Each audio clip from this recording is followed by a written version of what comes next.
Hi friends, Telangana రాష్ట్ర రైతులందరికీ అదిరిపోయే శుభవార్త. రుణమాఫీ డబ్బులు, రైతు భరోసా డబ్బులు, పీఎం కిసాన్ సమానిధి 18 విడత డబ్బులు ఎప్పుడు పడుతున్నాయి, ఏ నెలలో పడుతున్నాయి తెలుసుకునే ముందు లైక్ చేయండి, షేర్ చేయండి, సబ్స్క్రైబ్ చేయండి. పక్కనున్న bell icon all symbol button గంట సింబల్ నొక్కితే నేను వేసే లేటెస్ట్ అప్డేట్స్ వీడియోస్ నోటిఫికేషన్స్ మీకు వెంటనే అయితే వస్తాయి. లేట్ చేయకుండా అయితే వీడియోలోకి అయితే వెళ్ళిపోదాం ఫ్రెండ్స్. ప్రతి ఒక్కరికి కూడా రాష్ట్ర రైతులందరికీ రైతు భరోసా డబ్బులు అయితే మీకు అకౌంట్లో అయితే వేస్తున్నారండి. ఎకరానికి 7,500 చొప్పున 2 సీజన్ల డబ్బులు 15,000 రూపాయలు. వానాకాలం, యాసంగి సీజన్, ఖరీఫ్, రబీ సీజన్ ఒక సీజన్ డబ్బులు అందట్లేదనేసి సీఎం గారు అయితే ముందుగానే వేస్తామనేసి 2 సీజన్ డబ్బులు అందిస్తామని చెప్పడం జరిగింది. పొలాన్ని సాగు చేయండి, అలాగే మీకు ఈకేవైసీ కూడా చేసుకోవాలండి.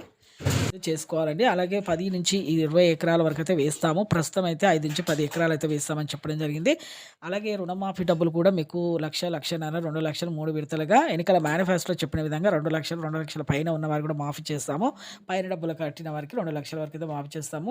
రుణమాఫీ డబ్బులు రెన్యువల్ కూడా చేసుకోవాలండి. అలాగే ఇప్పుడు ఎన్నికల మేనిఫెస్టోలో చెప్పిన విధంగా మేము మాఫీ చేస్తామనేసి వ్యవసాయ శాఖ మంత్రి తుమ్మల నాగేశ్వరరావు గారు చెప్పడం జరిగింది. అలాగే పీఎం కిసాన్ సమానిధి డబ్బులు కూడా రాష్ట్ర రైతులందరికీ తొలి విడత డబ్బులు 2,000 పడతాయి.